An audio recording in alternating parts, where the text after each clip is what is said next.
Je ne vous ferai pas l'affront de vous raconter l'histoire, surtout qu'elle est complexe, mais tout le monde la connaît. Antigone, c'est celle qui est en quelque sorte poursuivie par le tyran Créon, son oncle, pour avoir osé ensevelir, pour avoir osé recouvrir de terre le cadavre d'un de ses frères que Créon, précisément, voulait abandonner au soleil et aux rapaces.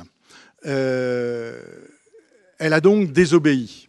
C'est un acte, c'est l'un des premiers actes mythologiques et historiques de désobéissance civile que comporte notre littérature occidentale.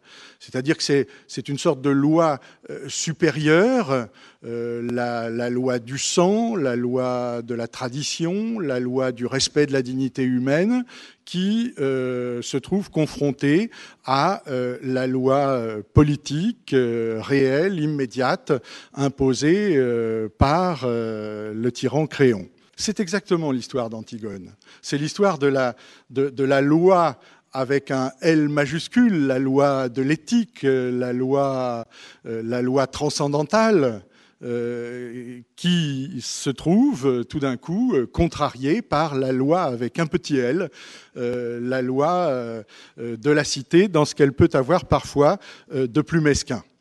Alors, René Loyon, effectivement, qui avait déjà interprété ce rôle il y a une trentaine d'années dans une autre mise en scène, était totalement habité par le personnage de Créon.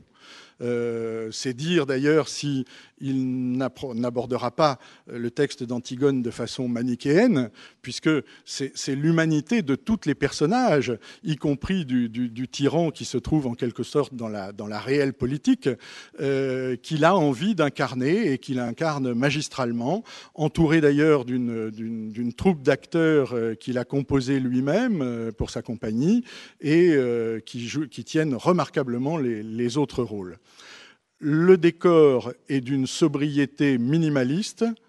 Tout est dans l'interprétation, l'incarnation, le travail de l'acteur, ce qui laisse d'ailleurs beaucoup de capacité d'imaginaire et de réflexion critique aux spectateurs, ce qui ouvre le sens, ouvre les sensations et permet d'entendre ce magnifique texte de Sophocle, retraduit pour l'occasion par une grande latiniste, une grande helléniste qui s'appelle Florence Dupont,